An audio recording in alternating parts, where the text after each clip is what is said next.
Well, let's return to our top story tonight, Ukraine, and bring in Senator Kevin Cramer, a Republican from North Dakota. He joins us now from Capitol Hill. Thanks so much for being with us, Senator. So you serve on the Armed Forces Committee. You were just in Ukraine. Did it feel to you as though it's on the brink of a Russian invasion, as the White House is warning that it could happen any day?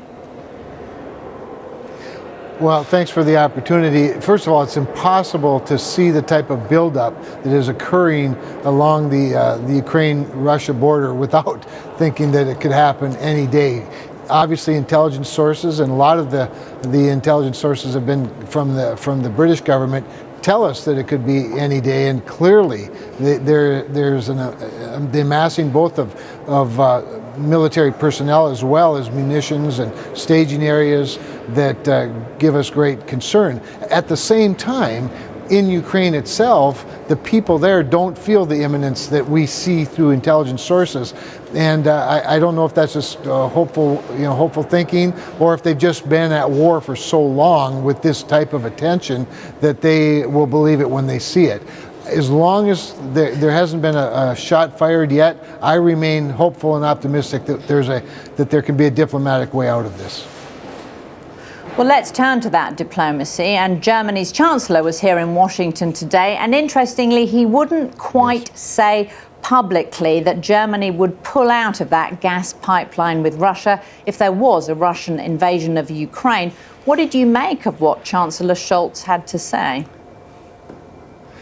So, Chancellor Scholz and the German government has been, a little bit soft on that issue, as you know, and as you just stated. However, what the Chancellor had to say today was a step in the right direction in terms of a more hawkish view of it. I met with his energy minister last week in preparation for the Chancellor's trip today.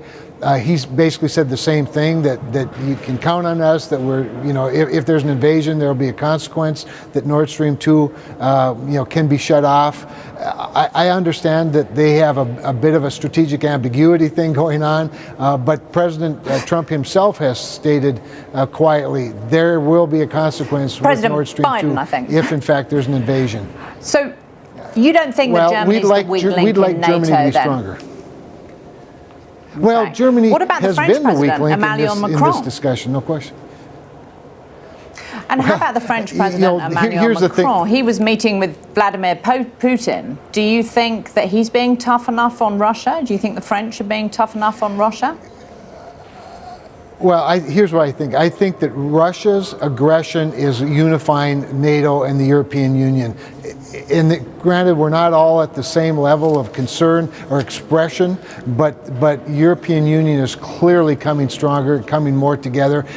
Not everybody's in the same situation. Obviously, Eastern Bloc nations are different than some of the more traditional European powerhouses. They all have different things at stake. We understand that. But the one thing that's common is that we all support Ukraine in this standoff. And there's nothing that unites us more than a common enemy. Vladimir Putin is causing a lot more European leaders to strengthen their rhetoric and their resolve. If we could turn to the humanitarian crisis in Afghanistan, which we had a report on tonight on this program, is it time for the US to recognize the Taliban and release aid to the Afghan people who are now in danger of starvation, millions of them?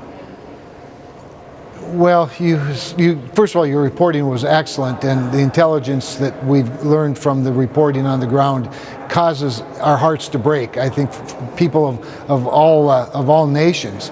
Obviously, the American pullout of Afghanistan was clumsy, and it left a lot of vulnerable people, including allies and some American citizens who are still in Afghanistan. But when you see the thousands of people that are suffering at the hands of the Taliban, it's a stark reminder that the consequences are more than just military. The consequences are at the very heart humanitarian.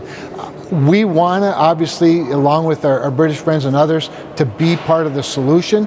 I think the United States has now donated something like $800 million or close to $800 million worth of humanitarian aid. The challenge, of course, is obvious, and that is, does it get to the people that need it the most? When you're dealing with corruption at the very top, you can never be really certain. So, we need to be strong, obviously, but we also need to be generous. Senator Cramer, thank you so much for being with us tonight. My pleasure. Thank you.